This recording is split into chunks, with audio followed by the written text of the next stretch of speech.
Okay. இப்போ நீங்கள் அந்த வெள்ளை கலர் ஜோதியும் இந்த சிவப்பு கலர் ஜோதியும் பார்த்தது வந்து ஒரு நல்ல அனுபவம். அதே மாதிரி இப்போ நீங்கள் சொல்லக்கூடிய அந்த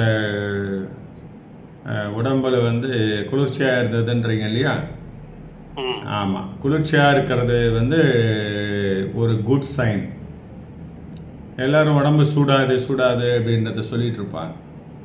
ஆனால் உண்மையிலே நீங்கள் வந்து ஒழுங்காக வாசி யோகத்தை பண்ணீங்க அப்படின்னா உடம்பு வந்து நல்ல சில்லுன்னு ஆகும். சில்லுன்னு ஆனால் மட்டும்தான் அது வந்து நம்ம ப்ராப்பராக போகிறோம்னு அர்த்தம். எனக்கு வந்து இந்த மூச்சு காத்து வெளியே வரும்போது இங்க மட்டும் தான் சில்லுன்னு தெரியும். அந்த அப்ப வந்து விளக்கு பக்கத்துல மூக்கு கிட்ட வச்சு பாருன்னா விளக்கு ஆடாது. ஓகே. ஸோ இப்போ நீங்கள் இதெல்லாம் எப்போ ஏற்படும் அப்படின்னு கேட்டிங்கன்னா உங்களுடைய மனம் வந்து 0 ஆனால் மட்டும்தான். சரிங்களா? இப்போ வாசியோகத்தினுடைய ஒரு முக்கியமான விஷயமே என்னன்னு கேட்டிங்கன்னா இந்த அதாவது ஏற்கனவே நம்ம பேசியிருக்கோம். அதாவது வந்து அந்த பர்கர் கதையை சொல்லியிருக்கேன்னு நினைக்கிறேன். அதாவது பர்கர் பார்த்துருப்பீங்க. அதில் வந்து மேலே ஒரு பிரெட்டு கீழே ஒரு பிரெட்டு, நடுமத்தியில் அது வெஜிடேரியனாகவும் இருக்கலாம், நான்வெஜ்ஜாகவும் இருக்கலாம். ஸோ இந்த 2 விதமான அந்த சாண்ட்விட்ச் நடுவில் இருக்கும். அது வந்து அளவு அதிகமாக இருந்தால் இந்த 2 பிரெட்டுக்கு நடுமத்தியில் இருக்கிற கேப் அதிகமாகும். அது கம்மியாக இருந்தால் 2 பிரெட்டுக்கு நடுவில் இருக்கிற கேப் கம்மியாகும். ஸோ இப்போ இந்த மேலே இருக்கிற பிரெட்டை வந்து உயிரின்னு வச்சுக்கோங்க. நல்லா புரியறதுக்காக சொல்கிறேன். கீழே இருக்கிற பிரெட்டு வந்து உடல்னு வச்சுக்கோங்க. நடு மத்தியில் இருக்கக்கூடிய அந்த சாண்ட்விச் வந்து மனம்னு வச்சுக்கோங்க. இப்போ அந்த சாண்ட்விச் வந்து 2 விதமாக இருக்கலாம். வெஜ்ஜாகவும் இருக்கலாம், நான்வெஜ்ஜாகவும் இருக்கலாம். அது என்ன மீன் பண்ணுது அப்படின்னு கேட்டிங்கன்னா நீங்கள் நல்ல எண்ணங்கள் மனதில் வச்சிருக்கிற நல்ல மனிதராக இருக்கலாம். 1. 2வது வந்து கெட்ட எண்ணங்களை கொண்ட ஒரு கெட்ட மனிதராக இருக்கலாம். இப்படி 2 வித மனிதராக இருந்தாலும் அது நடுவில் அந்த சாண்ட்விச்சோடைய தடிமன் வந்து உங்களுடைய நல்ல மனதின் தடிமனோ இல்லை கெட்ட மனதின் தடிமனோ ரெண்டுமே அந்த 2 பன்னுக்கு இடையில உள்ள கேப்பை இன்க்ரீஸ் பண்ணும். சரியா? ஸோ இதை வள்ளல் பெருமான் என்ன சொல்லியிருக்கிறார் அப்படின்னு கேட்டிங்கன்னா நல்ல எண்ணங்கள் குணங்களை கொண்டவர்களுக்கு வந்து பொன் விலங்கால் இந்த உலகத்தில் கட்டி போட்டு வச்சிருக்கிறாங்க. கெட்ட எண்ணங்களையும் கெட்ட குணங்களையும் கொண்ட மனிதர்களுக்கு வந்து இரும்பு விலங்கினால் இந்த உடம்பை இந்த ஆன்மாவைன்னு சொல்ல இந்த ஏதோ சொல்லிக்கலாம், இதை வந்து கட்டி வச்சிருக்கிறாங்க. அப்போ 2 விதமான குணங்களை கொண்டிருந்தாலும் உங்களால் இந்த பிரபஞ்சத்திலிருந்து ரிலீஸ் ஆக முடியாது. யார் ஒருவன் இந்த பொன் விலங்கையும் இந்த இரும்பு விலங்கையும் உடைத்து கொண்டு 2 மற்ற நிர்மல நிலையில் இருக்கின்றானோ அவனே மரணமில்லா பெருவாழ்வை பெறுவான். சரியா? இப்போ இந்த மனதில் வந்து இப்போ உங்களுக்கு எண்ணங்கள் குறைஞ்சிக்கிட்டே வருதுன்னு வச்சுக்கோங்க. அப்போ இந்த 2 பிரெட்டும் கிட்டக்க வர ஆரம்பிச்சிடும். இப்போ இந்த உயிரிலிருந்து தான் உயிராற்றல் வந்து இந்த உடம்புக்கு மனதின் வழியாக தான் பாயுது. அது வந்து அந்த 10ஆம் வாசல் வழியாக பாயுதுன்றத நம்ம தெரிஞ்சுக்கணும். இந்த உடம்பு வந்து இந்த உயிராற்றல் நல்லா இருக்கிற வரைக்கும் உடம்பு அழியாது. சரிங்களா? இந்த உயிர் எப்போ வந்து ரொம்ப விலகி போகுதோ, உங்கள் மனது எப்போ தடிமனாகுதோ அப்போது அந்த உயிராற்றல் இறங்கி உடம்புல வந்து பரவுறது கம்மியாகும். அது கம்மியாகும் போது உங்களுக்கு வந்து உடம்புல உயிராற்றல் குறைந்து நோய் வர ஆரம்பிச்சு, எல்லாவித அழிவுகளும் உடம்புல ஏற்படும். இதை வந்து நம்ம சரியான முறையில் புரிந்து கொள்ளணும்.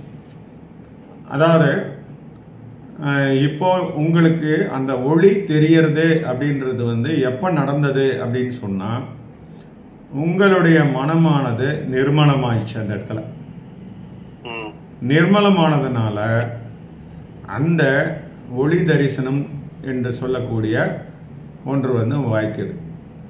இப்போ வள்ளல் பெருமான் ஏற்கனவே சொன்ன தியான அனுபவத்தில் என்ன சொல்லியிருக்கிறாருன்னா, முதல்ல இந்த புருவ மத்தியில் தியானம் பண்ணுறவங்களுக்கு, சரிங்களா, புருவ மத்தியில் தியானம் பண்ணுறவங்க வந்து ரெண்டு விதமாக பண்ணிக்கிட்டு இருப்பாங்க. அதாவது வந்து ஒன்று வந்து என்ன பண்ணுவாங்கன்னா, நம்ம புருவ மத்தியை பார்க்குறோம் அப்படின்ட்டு அவங்க வந்து வெளியே பார்த்துன்னு இருப்பாங்க.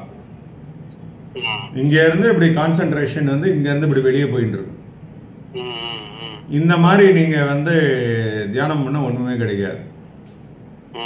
இந்த புருவ மத்திய தியானம்ன்றவங்க பண்ண வேண்டியது எப்படின்னா, நீங்கள் வந்து இங்கே உட்காந்துட்டு இருக்கிற மாதிரி ஞாபகம் வச்சுக்கணும், ஒரு கற்பனையாக வச்சுக்கணும். இப்போ நீங்கள் வந்து இங்கே உட்காந்துட்டீங்க, நீங்கள் வச்சிருக்கிற அந்த பொட்டு தான் நீங்கன்னு வச்சுக்கோங்க. அந்த பொட்டு நீங்களாக இருக்கிறீங்க. இப்போது அங்கே இருந்து நீங்கள் என்ன பண்ணணும்னா, இந்த ரெண்டு காதுக்கு நடுவு மத்தியில் ஒரு கோடு போட்டால், இந்த உச்சியிலேருந்து இதுக்கு வரைக்கும் ஒரு கோடு போட்டால், அந்த ரெண்டு இணையிற பகுதி வந்து நடுமத்தி. அந்த இடத்துல வந்து உயிர் என்ற ஒன்று பிரகாசமாக இருக்கிறது. அதை வந்து நம்ம சித்தர்கள் வந்து ஏற்கனவே சொல்லியிருக்கிறாங்க. உச்சிக்கு கீழே அண்ணாக்குக்கு மேலே வெச்ச விளக்கு எரியுதடி, எண்ணெயும் இல்லையடி, திரியும் இல்லையடி, புகையும் இல்லையடி. சரிங்களா? அப்போ மண்டையை ஓப்பன் பண்ணி பார்த்தா அது இருக்குமான்னு கேட்டிங்கன்னா இருக்காது. அது வேற ரகசியம். அது ஒன்று ஒன்றா பார்க்கலாம். இப்போ இந்த மாதிரி நீங்கள் வந்து இந்த புருவ மத்தி அப்படின்னு, அதாவது புருவ மத்தின்னுன்றது வந்து வேற இருந்தாலும் நம்ம சும்மா ஒரு இதுக்காக சொல்லிக்கிறோம். இப்போ நம்ம இங்கே வச்சு உள் பக்கமாக நம்ம வந்து நகரணும்.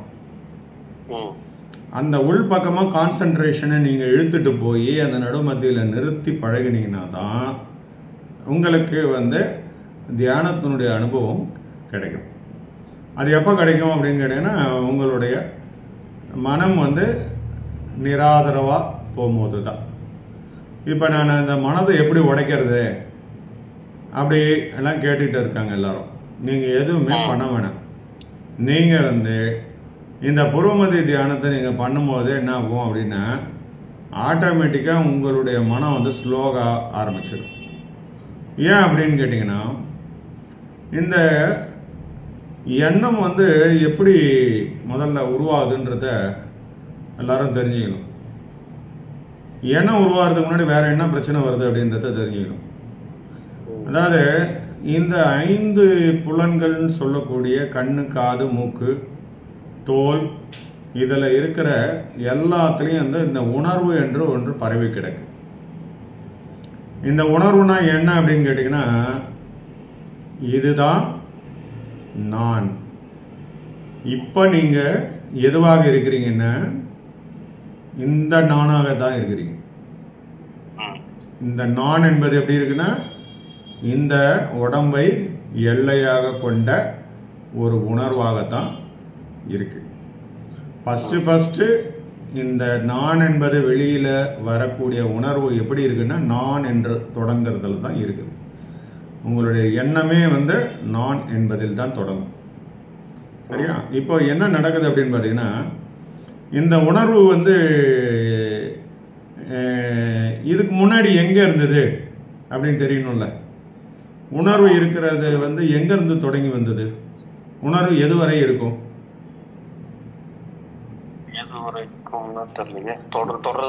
இல்லை, ஒரு மனுஷன் உயிரோடு இருக்கிற வரைக்கும் தான் உணர்வு இருக்கும். சரியா? அப்போ இந்த உணர்வு என்பது எங்கேருந்து வந்தது அப்படின்னு கேட்டிங்கன்னா, இந்த உயிரிலிருந்து தான் உணர்வு தோன்றி வருது. எல்லாரும் வந்து குண்டலினி யோகம்ன்றத சொல்லுவாங்க. குண்டலினி யோகத்தில் வந்து மூலாதாரம் என்பது வந்து ஆசன வாய்க்கிட்ட இருக்குன்றத சொல்லுவாங்க.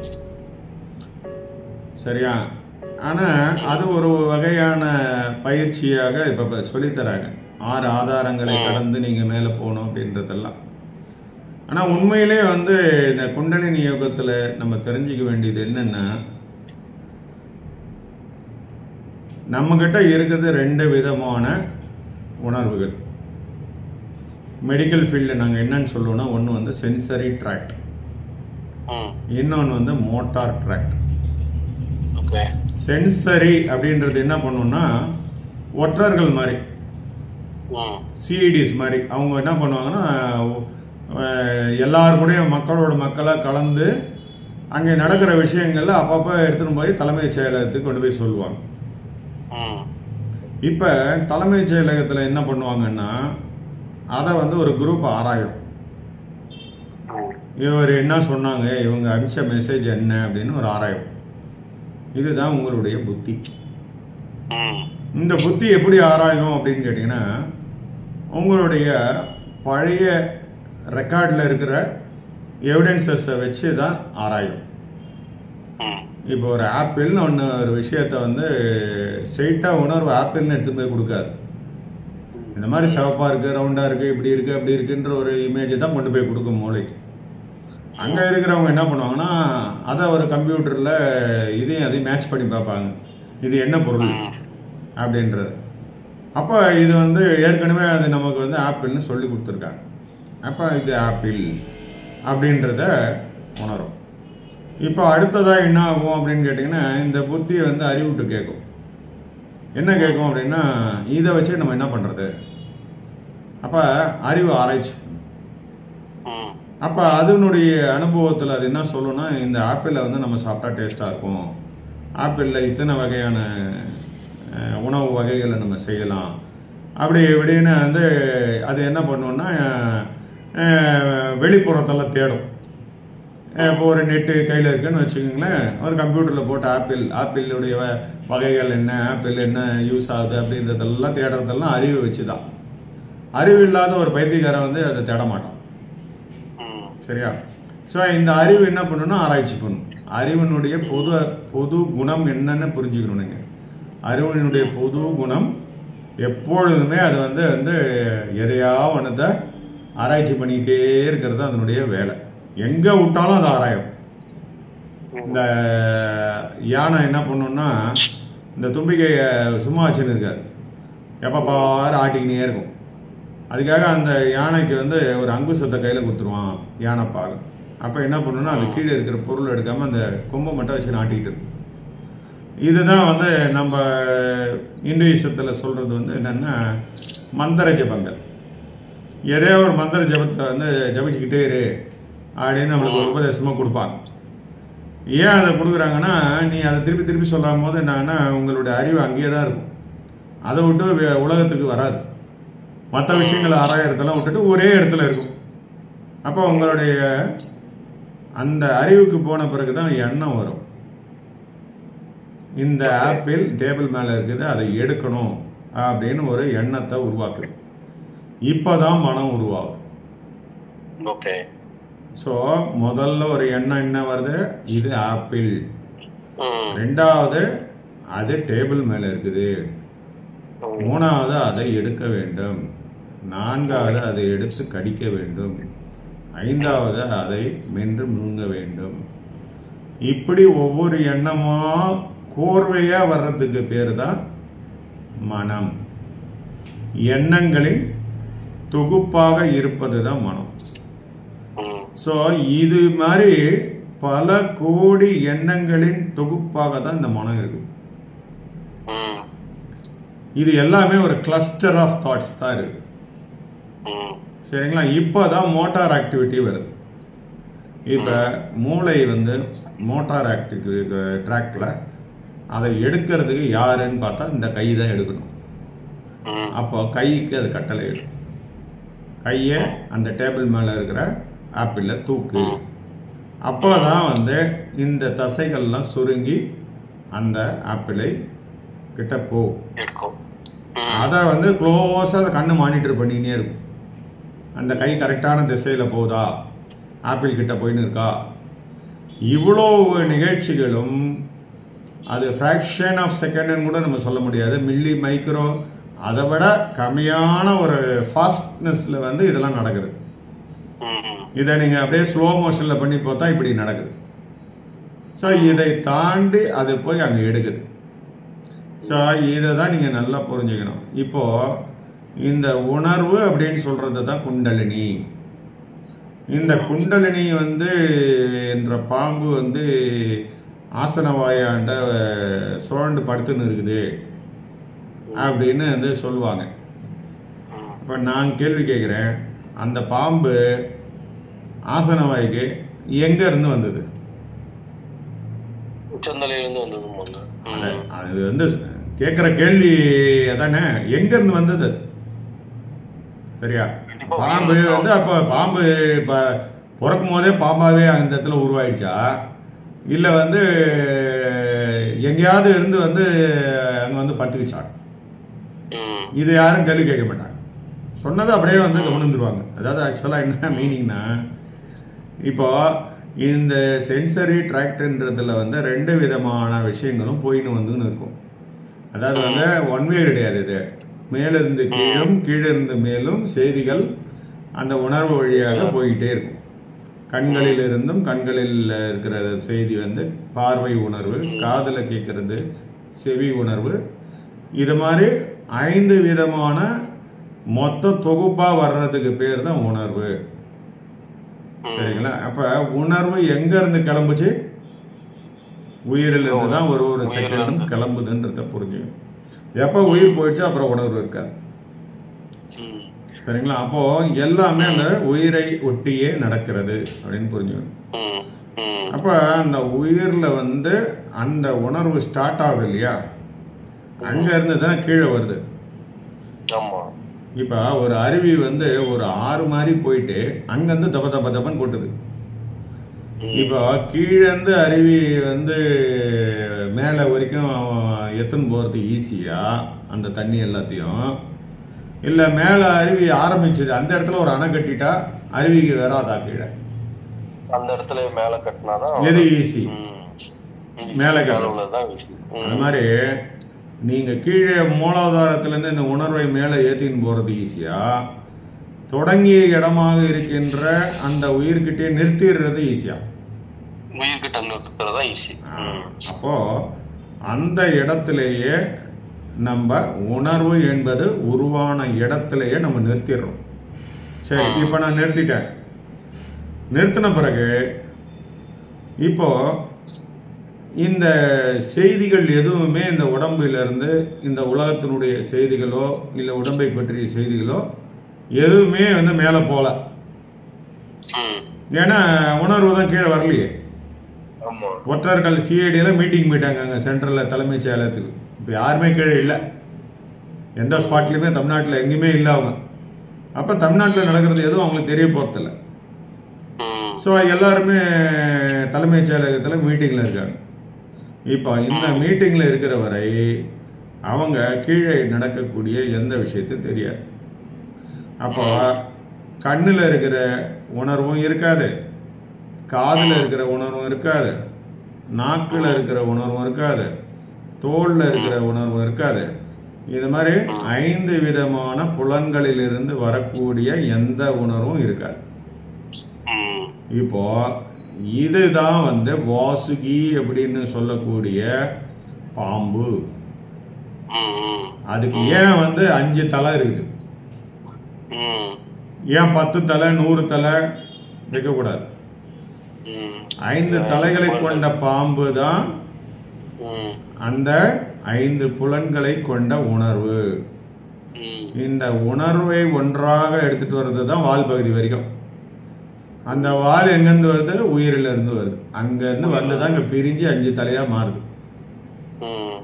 இப்போ நான் என்ன பண்ணிட்டேன்னா இந்த பாம்பை தூக்கின்னு போய் உயிரில் கட்டி போட்டேன்.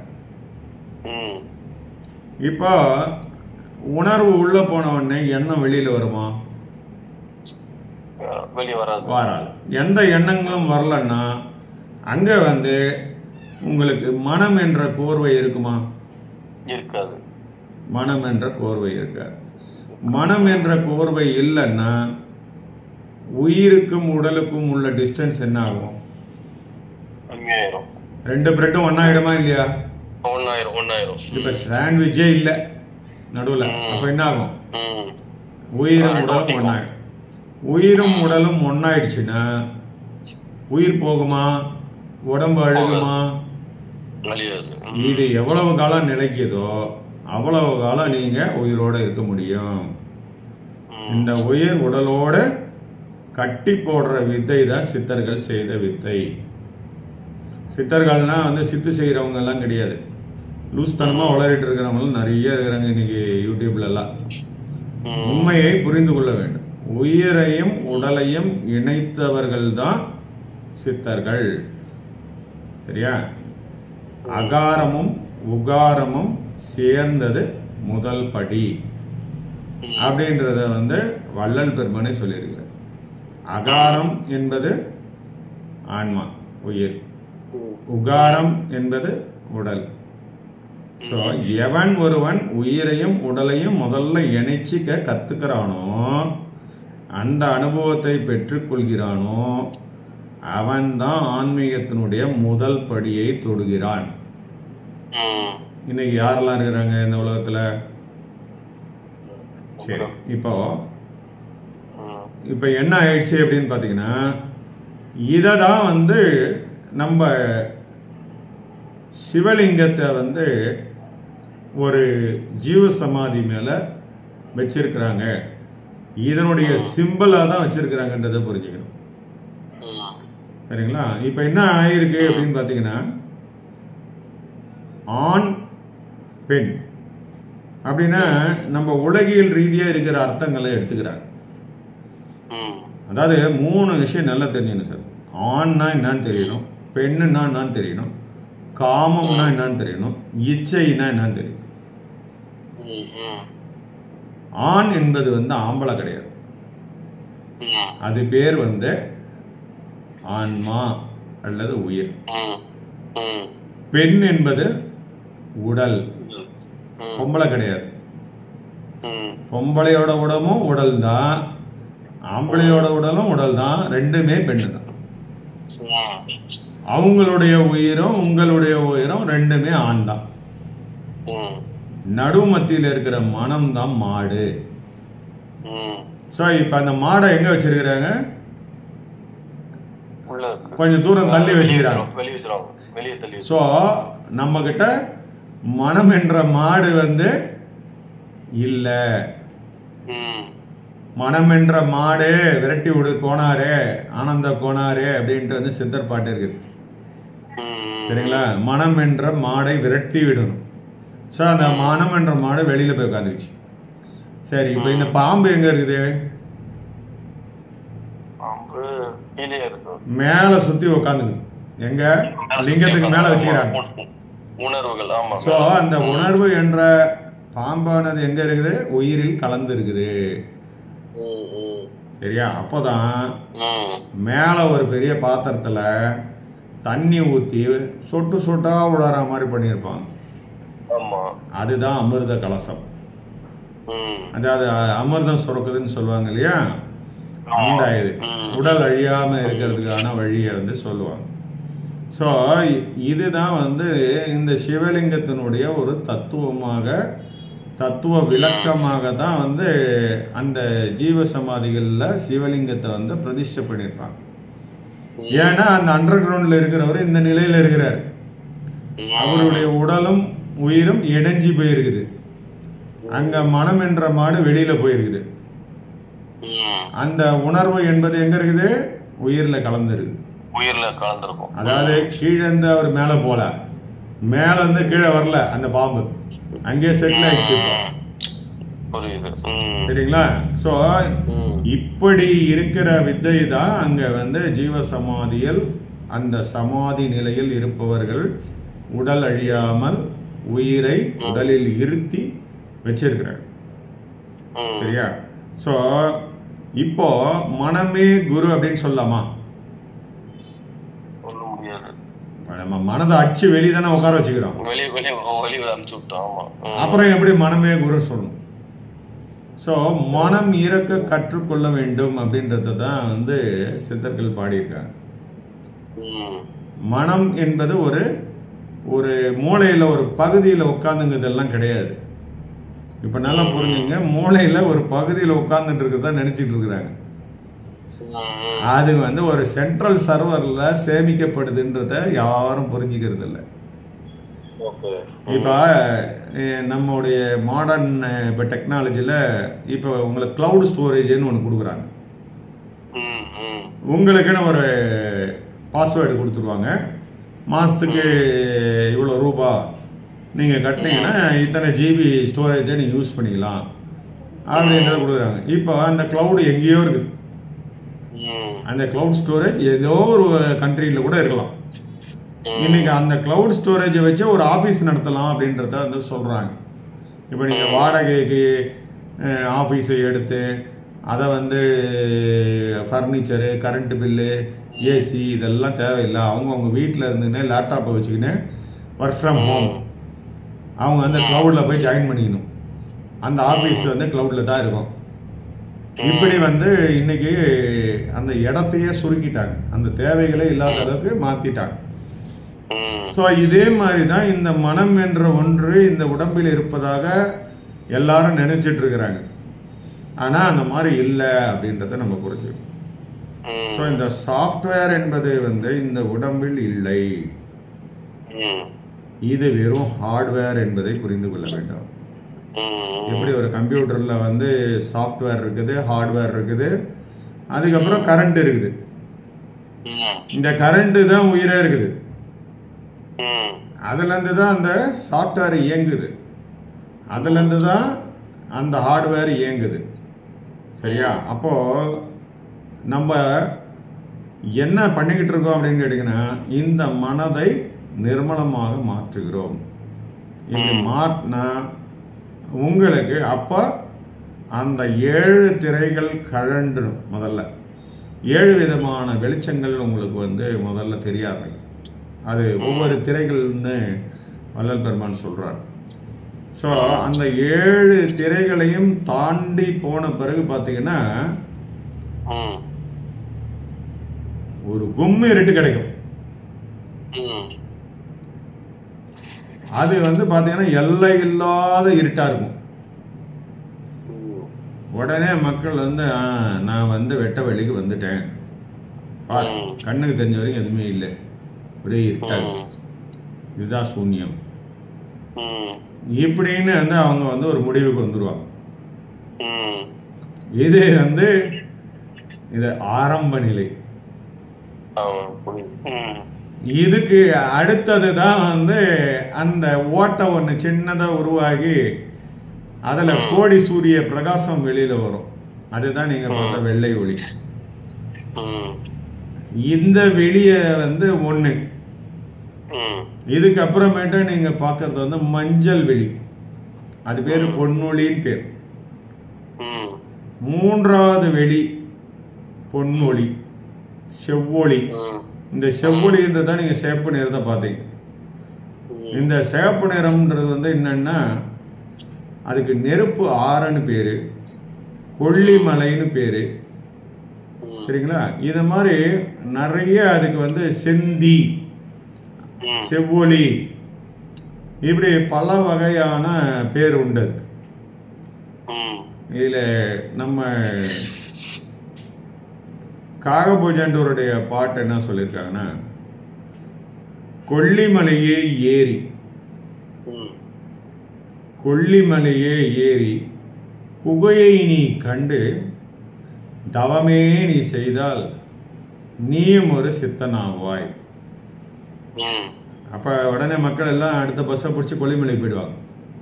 அங்க போய் ஒரு குகையை பிடிச்சிப்பாங்க, அங்கேயே உட்காந்து தவம் பண்ணிட்டு இருப்பாங்க. இது இல்லை. இப்ப பாத்தீங்க இல்லையா, அந்த சேப்பு நிறம், அந்த சேப்பு நிறம் என்பது எல்லை இல்லாத லெவலுக்கு பரவிடும். இந்த ஒரு வெளியும் எல்லை இல்லாத அளவுக்கு பரவும். இப்ப நீங்க எல்லையோட பாத்துட்டீங்க இல்லையா, சின்ன சின்ன எல்லையோட இருக்குது அது. அந்த மாதிரி இல்லாம கண்ணுக்கு எட்டிய தூரம் வரைக்கும் அது மட்டும்தான் தெரியும். அப்ப அதுக்குள்ள இருந்து ஒரு குகை உருவாகும். அந்த இடத்துல நீங்க போய் உட்கார்றது தான் சொர்க்கவாசலை திறந்து கொண்டு உட்கார்ந்துக்கிறது. அந்த திரை என்பது அந்த லாஸ்டா இருக்கிற அந்த நெருப்பு திரை ஓபன் ஆயிடுச்சு அப்படின்னா கண்ணு கேட்டின தூரம் வரைக்கும் சிதம்பர ரகசியம் தெரியும். சிதம்பர ரகசியம் அப்படின்னா என்னன்னு கேட்டீங்கன்னா ஒண்ணுமே இருக்காது. அந்த இடத்துல எந்த பொருளுமே இருக்காது, ஆனா தெளிவா இருக்கும். எல்லா பொருளுக்கும் தெளிவா இருக்கும். இங்கதான் எல்லாரும் கோட்டை விட்டுறாங்க. தெளிவு அப்படின்னா என்ன அப்படின்னு கேட்டீங்கன்னா, இப்போ உங்களுக்கும் எனக்கும் நடுமத்தியில இப்ப என்னை பார்க்க முடியுதா? இப்போ உங்களுக்கும் எனக்கும் இடையில அந்த தெளிவு இருப்பதனால தான் நீங்க என்ன பாக்குறீங்க, நான் உங்களை பாக்குறேன். இல்லைன்னா உங்களால பார்க்க முடியாது. ஸோ இத மாதிரி இருக்கிற இந்த கண்ணாடி போல இருக்கக்கூடிய அந்த தெளிவு தான் அந்த வெட்ட வெளின்னு சொல்லக்கூடிய எல்லையில்லா தன்மை, காலியா இருக்கிற தன்மை, ஒன்றும் இல்லாத தன்மை. அது இருட்டு அல்ல. It is a transparent light. தெளிவா இருக்கிறதுல எதையுமே நீங்க பார்க்க முடியாது. ஒண்ணுமே இருக்காது. கண்ணு கெட்டிய தூரம் வரை அந்த இடத்துக்கு போயிட்டீங்கன்னா உங்களுக்கு 10 திசையும் தெரியும். இப்ப உங்களை சுத்தி 8 திசை, உங்களுக்கு கீழே 9வது திசை, உச்சிக்கு மேல இருக்கிறது 10வது திசை. இதெல்லாம் ஒரே நேரத்தில் தெரியும். சரியா? ஸோ இந்த மாதிரி தெரிகிற இடத்துல நீங்க இருந்து இருந்து இருந்து இருந்து பழகணும். இப்பதான் நீங்க கொல்லிமலைக்கு ஏறி உள்ள வந்துக்கிறீங்க. ஸோ இந்த இடத்துல நீங்க இருக்கணும். சரியா? இப்போ இத இப்ப நீங்க 2 பேரா இருக்கிறீங்கன்றது புரியுதா? ஒண்ணு நீங்க பார்க்கிற ஆளு, இன்னொன்னு அந்த தெளிவுன்னு சொல்ற பார்க்கப்படுகின்ற ஆளு. ஏதோ ஒரு பொருள், செகண்ட் ஆப்ஜெக்ட். நீங்க ஃபர்ஸ்ட் ஆப்ஜெக்ட், செகண்ட் ஆப்ஜெக்ட். இப்போ உங்களுக்கு உணர்வுன்றது தான் ஏதோ பார்க்குறோன்ற உணர்வு இருக்குமே ஒழிய உங்க பாடி கான்சியஸ், லைவ் கான்சியஸ்லாம் இருக்காதுங்க. சரியா? ஆனா நீங்க அதை பாக்குறீங்க. அது தெளிவாக எல்லா இடத்துலயும் எல்லை இல்லாம பரவி இருக்குதுன்றது தெரியும். இதுலயே நீங்க இருந்து பழகும் போது என்ன ஆகும்னா அந்த தெளிவு வேற, நீங்க வேற அப்படின்ற டிஃபரன்சியேஷன் மறைந்து போகும். இந்த செகண்ட் ஸ்டேஜ்ல என்ன ஆகும்னா நீங்களே அதுவாக இருக்கிற தன்மை தெரியும். நீங்க தான் அது, அதுதான் நீ அப்படின்ற மாதிரி ஒரு தன்மை தெரியும். அதுக்கப்புறமேட்டா என்ன ஆகும் அப்படின்னு பாத்தீங்கன்னா நீங்க முழுசா அதுல கரைஞ்சிருவீங்க. அப்ப நீங்க அப்படின்ற ஒரு உணர்வு அங்க இருக்கவே இருக்காது. இருக்காது. நீங்கன்றத சுத்தமா மறைஞ்சு போச்சு. இப்போ அது மட்டும்தான் இருக்கும். இதே அந்த தெளிவு மட்டும்தான் இருக்கும் நீங்க கடைசியா பார்த்தது. ஆனா அந்த தெளிவை சொல்றதுக்கு நீங்க இருக்க மாட்டீங்க. அத சொல்றதுக்கு யாருமே இருக்க மாட்டாங்க. அததான் சிவாக்கியர் என்ன சொல்றாருன்னா, ஆடும் இல்லை, ஆளும் இல்லை, கோலும் இல்லை, இல்லை இல்லை இல்லையே அப்படின்றார். இப்ப ஆடுன்னு ஒண்ணு இருந்ததுன்னா அதை மேய்க்கிறதுக்கு ஒரு கோல் வேணும். கோலுன்னு ஒண்ணு இருந்ததுன்னா அதை மேய்க்கிறவன் இருக்கணும். இந்த 3 இருந்தாதான் அங்க தொழில் நடக்கும். என்னது? மேய்த்தல் என்ற தொழில் நடக்கும். இங்கதான் 3மே இல்லையா? அப்ப என்ன தொழில் நடக்கும் போது? எந்த தொழிலும் நடக்காது. அப்போ நீங்கள் பிரபஞ்சம் இப்படி நடந்துகிட்டு இருக்குது, இப்படி இருக்குது, ஆராய்ச்சி இருக்குது, இப்படி இருக்கு, ஒயின்னு என்னென்னமோ சொல்கிறோமே, அந்த தொழில்கள் எல்லாம் அங்கே எதுவும் இல்லை. அங்கே நீங்களே இல்லை. நீங்களே இல்லைன்னா யூ ஆர் டைல்யூட்டட் தேர். இப்போ இந்த மாதிரி போனவங்க தான் எல்லாருமே. இப்போ எல்லாருமே டைல்யூட் ஆயிட்டாங்க. இதை வந்து நம்ம எப்படி எடுத்துக்கணும் அப்படின்னு கேட்டீங்கன்னா, இப்போ நீங்கள் வந்து ஒரு குளத்து தண்ணியாக இருக்கிறீங்க. இந்த குளத்து தண்ணி அடுத்ததாக ஒரு ரொம்பி வழிஞ்சு ஒரு ஓடையில் ஓடுது. இப்போ ஓடை தண்ணி ஆச்சு. அது ரொம்பி வழிஞ்சு ஒரு ஆற்றுல போய் கலக்குது. இப்போ அதுக்கு பேர் ஆற்று தண்ணி. இப்போ அதை குளத்து தண்ணின்னு சொல்ல முடியாது. இதுக்கப்புறம் அது போய் கடலில் கலந்துடுச்சு. இனி அது கடல் தண்ணி தவிர வேற எதையும் சொல்ல முடியாது. இப்போ இந்த கடல் தண்ணியை எடுத்தீங்கன்னா இனிமேட்டு அது வேறு குளத்து தண்ணின்னு சொல்ல முடியுமா? முடியாது. அப்போ ஒவ்வொரு சித்தர்களுக்கும் நீங்க பேர் வைக்கலாமா? வைக்க முடியாது. ஏன்னா எல்லாருமே கடல் தண்ணியா மாறிட்டாங்க. மனுஷனா இருக்கும்போது ஒரு பேர்ல இருந்தாங்க, அதை ஒரு ஐடென்டிபிகேஷனுக்கு தான் வச்சுக்கிறாங்க. ஆனா அவங்க எல்லாமே ஒன்றாக மெர்ஜ் ஆயிட்டாங்க. இப்ப நீங்க எந்த ஒரு ஜீவசமாதிக்கு போனாலும் ஒருத்தர் தான் பாக்குறீங்க. இப்ப நீங்க வைகுண்டையாவுக்கு போனீங்கன்னா அவரை பார்க்கல. நீங்க வைகுண்டையா தான் கரைஞ்சிட்டாரு. இனிமேட்டு வந்தா கடல் தண்ணி தான் வரணும். இப்ப நீங்க திருப்பி வைகுண்டையாவை பாக்குறீங்கன்னா யாரை பாக்குறீங்கன்னு அர்த்தம்?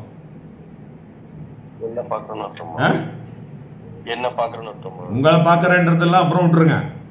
கடல் தண்ணியை தான் பாக்குறீங்க. கடல் தண்ணின்ற இறைநிலையை தான் பாக்குறீங்க.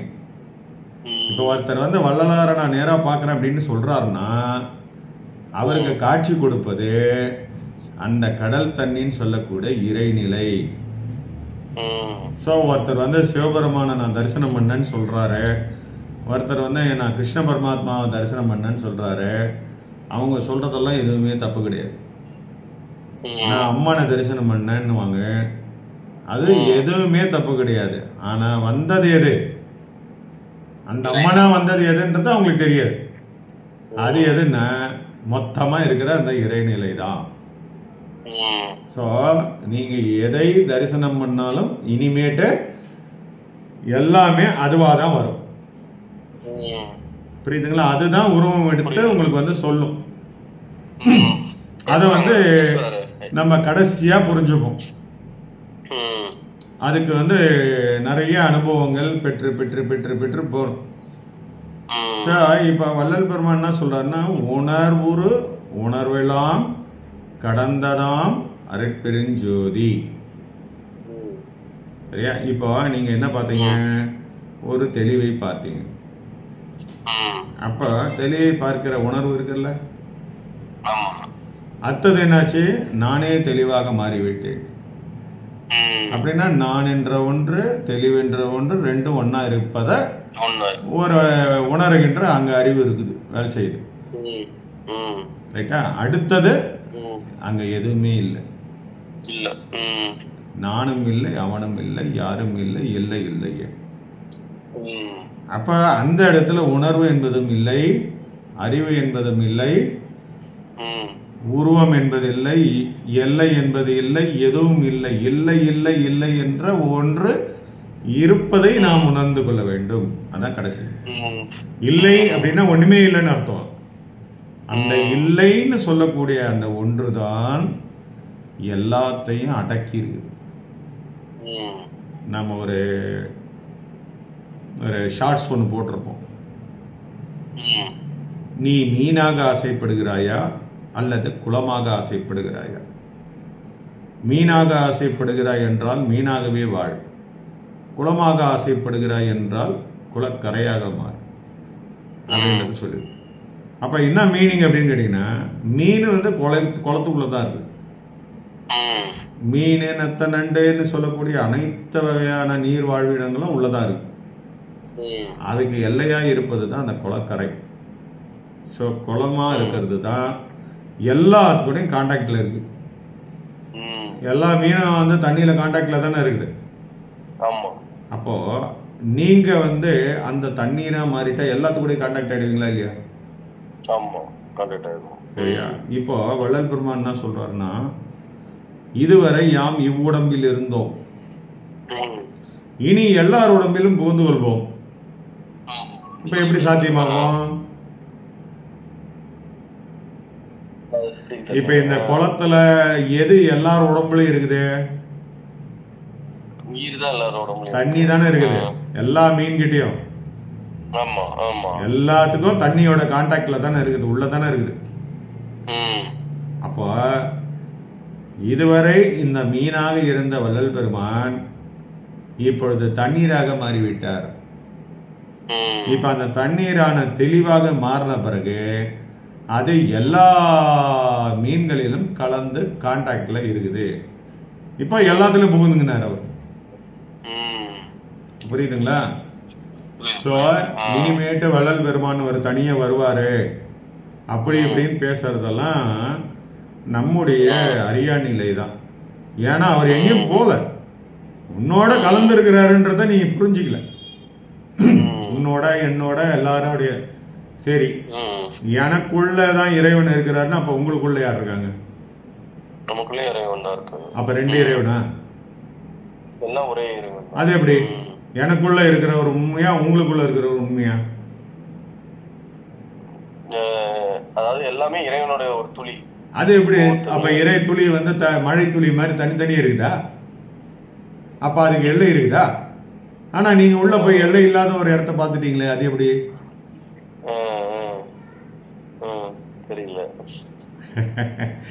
இதுதான் நம்ம முன்னோர்கள் என்ன வச்சிருந்தாங்கன்னா, பாம்பு புத்தை வந்து எக்ஸாம்பிளா வச்சிருந்தாங்க. நீங்க பாம்பு புத்து பாத்தீங்கன்னா அதுல நிறைய ஓட்டை இருக்கும். ஆனா அந்த எல்லா ஓட்டையும் எங்க போய் சேரும்னா தரையில ஒரு இடத்துல போய் சேரும்.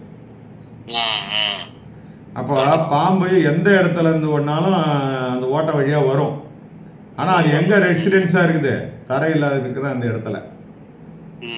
அப்ப இந்த ஓட்டையில இருந்து போனாலும் அந்த தரைக்கு போலாம். எந்த ஓட்டை? இந்த ஓட்டையில இருந்து போனாலும் அந்த தரைக்கு போலாம். அந்த ஓட்டையில இருந்து போனாலும் தரைக்கு போலாம். பன்னியோட இதுல இருந்து போனாலும் தரைக்கு போலாம். அப்ப இதுதான் அந்த பாம்பு புத்தினுடைய விளக்கம்.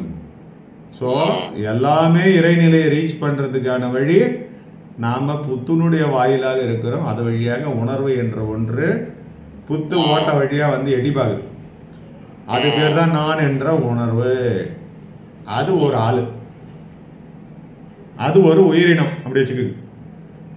இப்படி எல்லா விதமாக தனித்தனியா அந்த உணர்வு காட்டுகின்ற விஷயங்களாக இருக்கிறது. ஆனா எல்லாம் எங்க போய் சேருது? அந்த ஒரே இடத்துல. அதனாலதான் நீங்க தியானம் பண்ணாலும் அதையே பார்ப்பீங்க, நான் தியானம் பண்ணாலும் அதையே தான் பார்ப்போம், ஒரு ஆடு மாடு தியானம் பண்ணாலும் அதையே தான் பார்ப்போம். அப்ப நீங்க உங்களுக்குள்ள கரைஞ்சிட்டீங்கன்னா நீங்க எல்லாத்துலயும் கலந்துட்டதாக அர்த்தம். சரியா? இதெல்லாம் வந்து ஒரு படிப்படி நிலையா நீங்க புரிஞ்சுக்கணும். இந்த மாதிரி வந்து ஆன்மீகத்தினுடைய உண்மைகள் நிறைய வந்து நம்முடைய முன்னோர்கள் வந்து, இந்துயிசம் சாதாரண விஷயமே கிடையாது. இந்துயிசம் வந்து அந்த காலத்துல அந்த அளவுக்கு அவங்க அந்த உள்நோக்கி பயணம்ன்றதுல வந்து பெரிய சாதனைகள் பண்ணியிருக்கிறாங்க.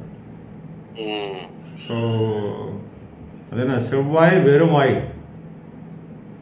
அப்படின்றத அந்த காலத்திலே அவங்க வந்து வானசாஸ்திரம்லாம் கண்டுபிடிச்சிருக்கிறாங்க. இதெல்லாம் எப்படின்னா அங்க போயிட்டு வர்றது கிடையாது. அந்த விஷயம் வேற, இந்த விஷயம் வேற. ஸோ இப்போ நீங்க வந்து மறுபடி இந்த எண்ணமற்ற நிலைமைக்கு போனால் மறுபடியும் அந்த ஒளி தரிசனத்தை பார்க்கலாம், ஒளியோட கலக்கலாம், எல்லாம் செய்யலாம். ஆனா இப்போ இன்னைக்கு நம்ம இருக்கிற மன ஓட்டத்துல இதெல்லாம் சாத்தியம் இல்லை. ஏன்னா நம்ம வந்து வேலை செய்யணும். இப்போ உங்களுக்கு மனம் வந்து அடங்கவே அடங்காது, எப்பயும் உங்களுக்கு இயங்கிக்கிட்டே தான் இருக்கும். எல்லாரும் சில பேர் என்ன சொல்லுவாங்கன்னா, மூச்சை கவனி, மூச்சை கவனிச்சேன்னா அது வந்து அடங்கும். ஏன்னா அப்படியே மூச்சு ஸ்லோவாகிட்டு அதுக்கப்புறமேட்டா வந்து மூச்சு ஒடுங்கிய இடத்துக்கு போயிடும், அப்போ மனம் இயங்காது அப்படின்னு சொல்லுவாங்க. அது உண்மைதான், இல்லைன்னு சொல்லலாம். ஆனால் வந்து மருத்துவத்துறை மூலயமா என்ன சொல்லுவாங்க அப்படின்னு கேட்டிங்கன்னா, எப்போ அவேர்னஸ் ஆஃப் பிரீத், இப்போ உங்களுக்கு மூச்சு விட்றது தெரியல, எவ்வளோ நேரம் நீங்கள் வந்து நான் இப்போ பேசுறத கவனிச்சிட்டு இருக்கீங்க, ஆனால் உங்களுக்கு வந்து மூச்சு விட்றது தெரியல. ஆனால் அவேர்னஸ் ஆஃப் பிரீத் எப்போ வரும்? உங்களுக்கு மூச்சு வாங்குது, நான் ஒரு ஆஸ்மா பேஷண்ட்டு, அப்போ என்னால் மூச்சு விட முடியல, மூச்சு திணறுது அப்படின் போது தான் நீங்கள் மூச்சை உணர்வீர்கள்.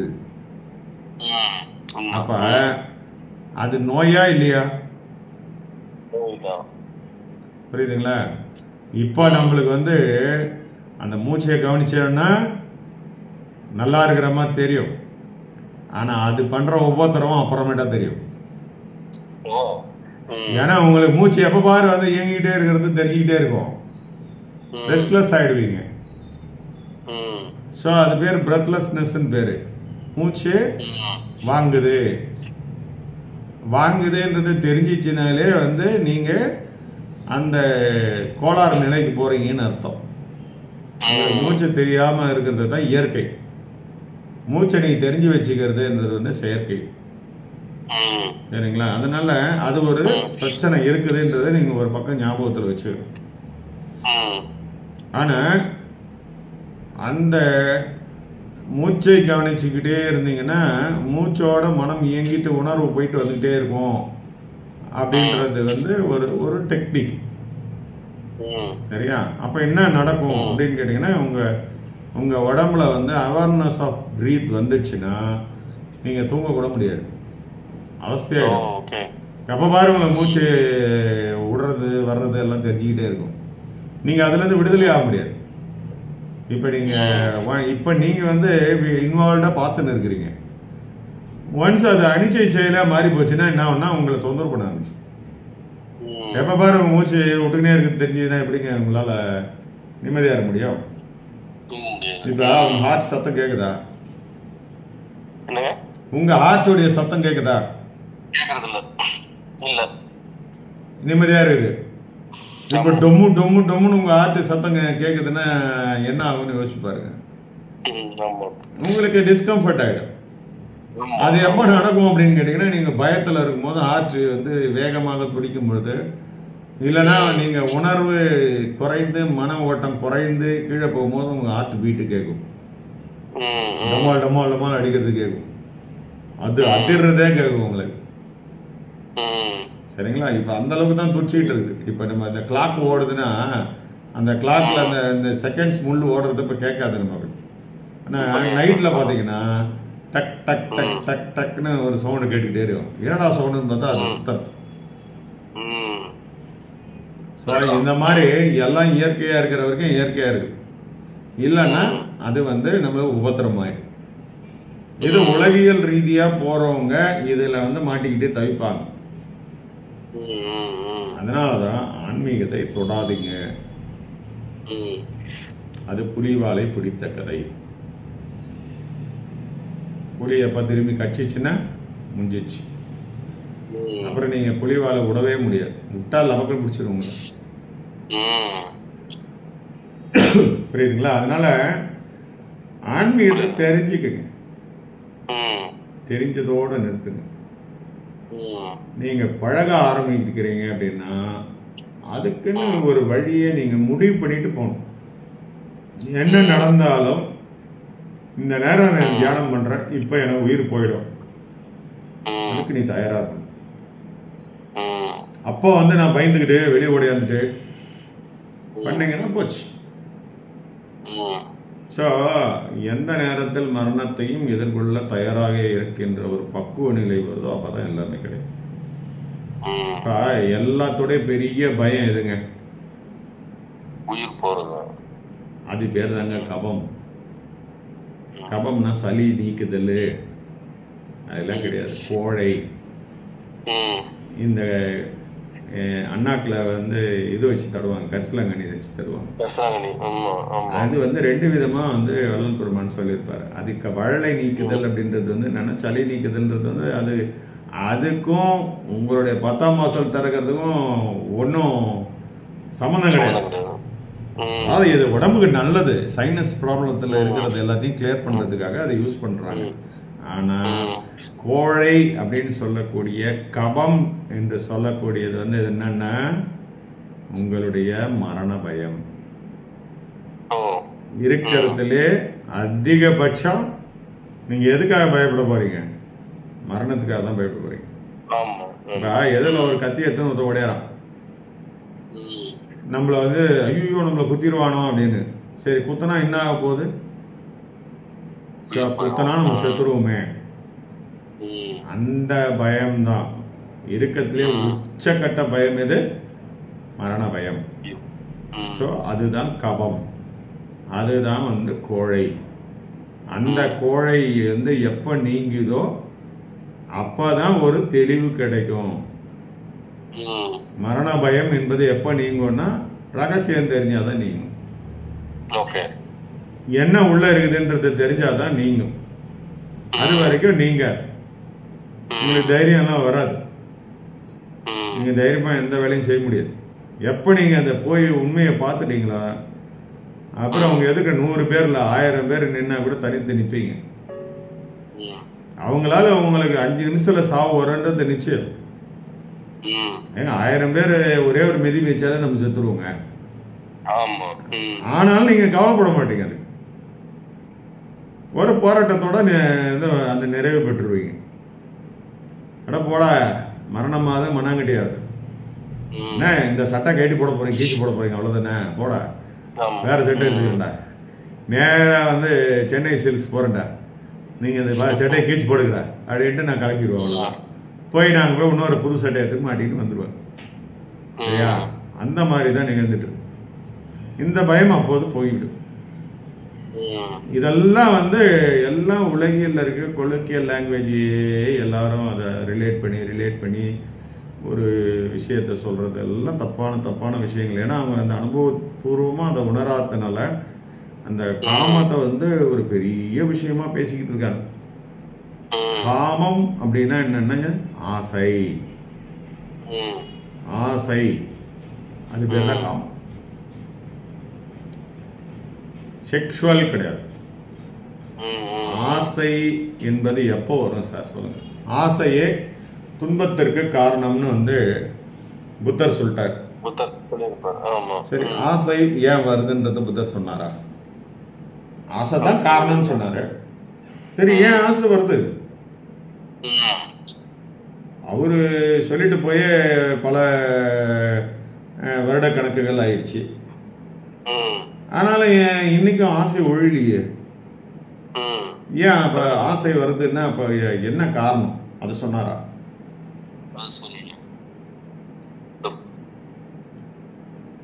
அதாவது நீங்க இந்த ரூம்குள்ள எந்த பொருளும் இங்க இல்லை. இந்த ரூம்லயே தான் நீங்க பிறக்குறீங்க, இந்த ரூம்லயே தான் வளர்றீங்க, இந்த ரூம்லயே தான் இருக்கிறீங்க. நீங்க வெளியில இருக்கிற உலகத்தை பார்த்ததே கிடையாது. இப்ப உங்களுக்கு ஏதாவது ஒரு எண்ணம் தோணுமா? தெரிஞ்சு எண்ணம் தோணுமான்னு தெரியல. அப்போ ஏதாவது ஒரு பொருள் இருந்தா தானே அதை எதிரில் பார்க்கறதுனால தானே உங்களுக்கு ஆசை வரும். அது மேல ஒண்ணு ஆசை வரும், இல்லை கோபம் வரும், வெறுப்பு வரும், இல்ல வந்து வெஞ்சன்ஸ் வரும். இந்த 8 குணங்கள்னு சொல்றோம் இல்லையா? 8 விதமான குணங்கள் ஏன் வருதுன்னா எதிரில் ஒண்ணு இருக்கிறதுனால தான் வருது. சரியா? இந்த ரைம்ஸ்ல ஒண்ணு வரும், dog with phone in the river. ஒரு நாய் வந்து வாயில ஒரு எலும்பு துண்டை வைத்துக்கொண்டு ஒரு நீரோட்டத்தை பார்த்து அந்த நீரோட்டத்தில் இருக்கிற நாயும் ஒரு எலும்பு துண்டு வச்சுக்குதுன்னு அது மேல ஆசைப்படுது. அந்த எலும்பு துண்டை நம்ம எடுத்துக்கணும். ஆனா இது வாயில இருக்கிற எலும்பு துண்டு தான் அதுன்றது அதுக்கு தெரியல. இந்த அறியாமையில அது இருக்கு. அப்ப அதுக்கு வந்து எதிரில் ஒரு பொருள் தெரிகிறது, அது நிஜமா பொய்யான்லாம் கிடையாது. ஏதோ ஒண்ணு ஆகும்போது அது அது கண்ணுக்கே தெரியுது. அதனால அது மேல வந்து அது இது 8 விதமான குணங்களையும் காட்டுது. இது எதிரில் இருக்கிற பொருள் தெரியாம போனா அந்த 8 வித குணங்கள் உங்ககிட்ட இருக்குமா? அப்போ ஆசை வருமா? புரியுதுங்களா? அப்போ நீங்க மீனாக இருக்கின்ற வரை ஆசை ஒழியாது. எப்பொழுது நீ குளமாக மாறுகிறாயோ அப்பொழுதுதான் ஆசை ஒழியும். அங்க oneness, there is only one thing, வேற எதுவுமே அங்க இல்ல. அப்போ யாருக்கு வந்து ஆசை இல்லாம இருக்கிறதுன்னு பாத்தீங்கன்னா யார் அது? அவ்வளவுதான். அப்ப உனக்கு ஆசை ஒழிஞ்சிச்சுன்னா நீ இறைவன் ஆயிட்டேன்னு அர்த்தம். அப்ப உன்னால உலகத்துல இருக்க முடியுமா? இன்னைக்கு நம்மளோட இறைவன் வந்து கூட ஒரு ஆளா வந்து வேலையை பார்த்துட்டு இருக்காரு, இல்ல ஏதாவது ஒரு காலேஜில் உட்காந்து படிச்சுட்டு இருக்காரா? அப்ப நீங்க உலகில இருக்க முடியுமா?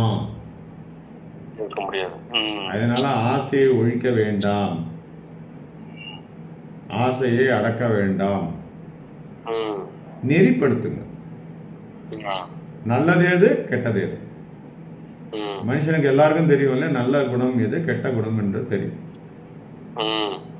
அப்போ நம்ம நெறிப்படுத்தி வாழறதுக்கு தான் நமக்கு வந்து மதங்கள் கொடுக்கப்பட்டன. எதுவுமே அறிவு கட்டத்தனமா நம்மளுக்கு எல்லாம் நம்முடைய முன்னோர்கள் செய்துட்டு போலங்க. ஏன் ஒரு மதங்கள் உருவாச்சு அப்படின்னா மனிதனுடைய 8 குணங்களை வந்து ஒரு ஸ்ட்ரீம்லைன் பண்றதுக்கு தான். அப்போ அந்த ஸ்ட்ரீம்லைன் பண்றதுக்காக அது கொடுக்கப்பட்டது தான் மதம். அப்ப மதங்கள்ல நம்ம இருக்கிறது நல்லதா கெட்டதா? மதங்களில் இருங்கள், ஆனால் மதவாதியாக இருக்காது. இப்போ எங்க வீட்டுல சோறு போடுற மாதிரி தான் அவங்க வீட்டுல அவங்க அம்மா சோறு போடுறாங்க. அப்ப எங்க அம்மா போடுற சோறு தான் அதிகம் நல்லது, அப்படி அவங்க அம்மா போடுற சோறு தப்பு அப்படின்னு சொல்லக்கூடாது. எல்லாருமே ஒரே மாதிரி தான் இருக்கிறோம் அப்படின்றத புரிந்து கொண்டு ஒருத்தரை யாரும் வந்து பிரச்சனை பண்ணாம அவங்கவுங்க மதங்களுக்கு நம்ம முக்கியத்துவம் கொடுக்கணும். சரியா? அவன் பெரியவன் நீ பெரியவன் அப்படின்ற ஒரு வார்த்தையே பேசக்கூடாது. இங்க பெரியதே கிடையாதுங்க, எல்லாம் ஒண்ணுதாங்க, சும்மா டிசைன் இருக்குது, அவ்வளவுதான். இப்போ ஒரு தங்க கடையில போறீங்க, வளையல் வந்து தங்க வளையல் இருக்கு, தங்கத்துல செயின் இருக்கு, தங்கத்துல மோதிரம் இருக்கு. இப்ப இந்த 3 ஒன்னோட ஒண்ணு அடிச்சுக்குது. ஆனா உண்மையிலே அதெல்லாம் எதால செய்யப்பட்டது? ஒரே பொருள் தானே, தங்கம் தானே. அப்புறம் என்ன, அப்புறம் டிஃபரன்ஸ்? அது உருவம் மட்டும்தான் டிஃபரன்ஸ் ஒழிய அதுல இருக்கிற மெட்டீரியல் ஒண்ணுதான். ஸோ மெட்டீரியல் வைஸ் நீங்க ஒண்ணுன்றதை புரிஞ்சிச்சுனாலே நீங்க யாருடைய சண்டைக்கு போக மாட்டீங்க. அது போறதா இருந்ததுன்னா நீங்களே உங்ககிட்ட சண்டைக்கு போறதா தான் அர்த்தம், நீங்களே உங்களை தாக்கிக் கொள்வதாக அர்த்தம், நீங்களே உங்களுக்கு உதவி செய்து கொள்வதாக அர்த்தம். அப்படின்னும் போது கொஞ்சம் யோசிச்சு பாருங்க, உங்களே உங்களை தாக்கிக்க முடியுமா? உங்களுக்கே உங்களுக்கு உதவிக்கு பண்ணிக்க முடியுமா? அங்க கெட்ட குணம் என்பதும் இல்லை, நல்ல குணம் என்பதும் இல்லை என்பதுதான் உண்மை. அப்ப எவ்வளோ தூரம் இருக்கிறது எல்லாமே நம்முடைய கற்பனை என்பதை புரிஞ்சு. நான் ரொம்ப நல்லவங்க அப்படின்னு சொல்றதும் ஒரு கற்பனை தான், நான் ரொம்ப கெட்டவன் அப்படின்னு சொல்றதும் கற்பனை தான். ஸோ எல்லாமே ஒரு வகையான நினைப்பு தான். நீங்க நினைச்சுக்கிறீங்க நான் நல்லவன், இப்போ வந்து நான் பெரிய டாக்டரு, நான் இவ்வளோ பெரிய நர்சிங் ஹோம் வச்சுங்கிறேன், இதெல்லாம் நினப்பு தான்.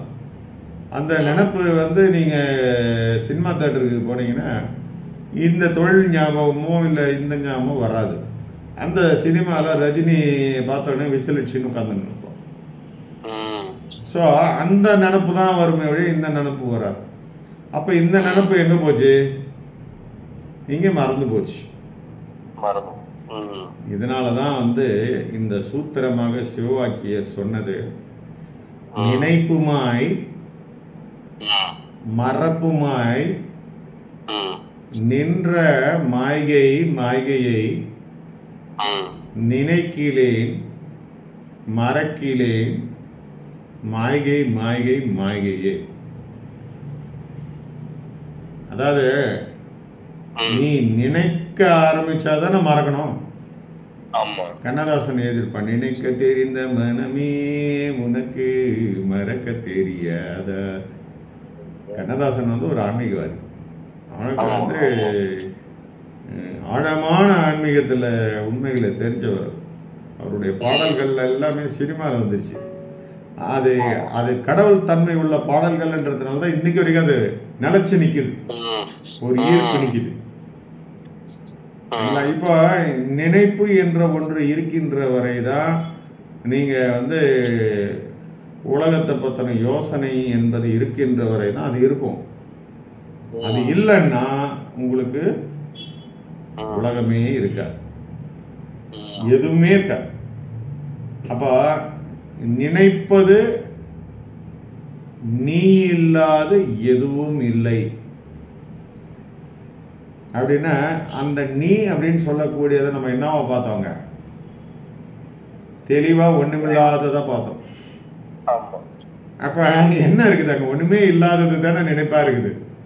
அந்த நினைப்பு இருந்தான்னா இல்லாட்டான்னா? அப்படி இருந்தவங்க தான் சித்தர்கள். அப்படி இருந்தா மட்டும்தான் நீங்க உடல் அழியாமல் மரணம் இல்லா பெருவாழ்வை அடைய முடியும். அது இன்னொரு நாளைக்கு அந்த டாபிக்கை வச்சு பேசுவோம். இதுதான் வந்து இதனுடைய ஆழமான விஷயம். உங்களுக்கு அந்த அந்த ஒளி தரிசனம் என்பது ஆத்ம தரிசனம்ன்றது வந்து உங்க மனம் அடங்கிய பிறகுதான். அந்த திரை விலகுதல் எல்லாமே நம்ம இந்துயிசத்துல கொடுத்துருக்குறாங்க. வருஷம் நம்மளுக்கு வந்து சொர்க்கவாசல் திறக்கிறத காட்டுவாங்க. கோயில்கள்ல சொர்க்கவாசல் திறப்பாங்க. சொர்க்கவாசல் திறந்தாங்கன்னா என்ன வரும்? உள்ள இருந்த சாமி வரும். சாமி எப்படி வரும்? சிவனும் பார்வதியும் 2 பேரும் சேர்ந்து வருவாங்க. சரியா? அது வந்து அர்த்தநாரீஸ்வரரா வருவாங்க. அர்த்தநாரீஸ்வரரா வராங்கன்னா என்ன அர்த்தம்? ஆண் என்பதும் பெண் என்பதும் இணைந்து விட்டது அங்கேன்னு அர்த்தம். உயிரும் உடலும் இணைந்த நிலையில அங்க போனா நடக்குது அப்படின்றத காட்டுறதுக்கு தான் அது வந்து அர்த்தநாரீஸ்வரரா வெளியில வருது. அதே மாதிரி பாத்தீங்கன்னா அவங்க ராஜகோபுரத்து வழியா வரமாட்டாங்க. கோயில்கள்ல பாத்தீங்கன்னா சொர்க்கவாசல் வந்து ராஜகோபுரத்துல இருக்கிற வாசலை மூட மாட்டாங்க. அது சைட்ல ஒரு வாசல் இருக்கு, அதை தான் திறப்பாங்க சொர்க்கவாசல். இது வந்து திருவண்ணாமலையில அழகான நடைமுறையில கரெக்டா பண்ணுவாங்க. அன்னைக்கு மட்டும்தான் சாமி என்ன பண்ணா அந்த வழியா தான் வரும். அந்த சொர்க்கவாசல்ன்றது வந்து வெளியில சைட்ல இருந்து தரும். பெருமாள் கோயில் அப்படிதான் இருக்கும். பெருமாள் கோயிலும் இருக்கும். ஆனா வந்து இப்படி வந்து வழி அது மாதிரி இருக்காது. இது டிப்பிக்கலா இருக்கும். இங்க வந்து டிப்பிக்கலா இருக்கும். இது வந்து பாத்தீங்கன்னா இங்க வந்து ராஜகோபுரம் அப்படியே ஒரு மதில் செவரு போகும். அந்த இடத்துல பக்கத்துல பாத்தீங்கன்னா ஒரு சின்னதாக ஒரு வழி இருக்கு. அதுதான் 10ஆம் வாசல். இது வாய் கோபுர வாசல், அது 10வது வாசல். அந்த 10வது வாசல் திறந்துகிட்டு தான் கடவுள் வருவார். அவர் வரும்போது எப்படி வர்றாரு? அர்த்தநாரீஸ்வரரா வர்றாரு. அப்ப உடலும் உயிரும் சேர்ந்து கொண்டு உடல் அழியா நிலையில வர்றதுதான் அதை காட்டியிருப்பாங்க. ஸோ சொர்க்கவாசல்ன்றது அங்க போய் தட்டணும். வாய் வழியா தட்டினீங்கன்னா பிரயோஜனம் இல்லை. இப்படி உள்ள போட்டுருந்தா அது வேற வழி. ஸோ அடுத்த நிலைகளை பத்தி நம்ம அதிகமா பேசுவோம் அடுத்தது. அப்படியே இருக்கு.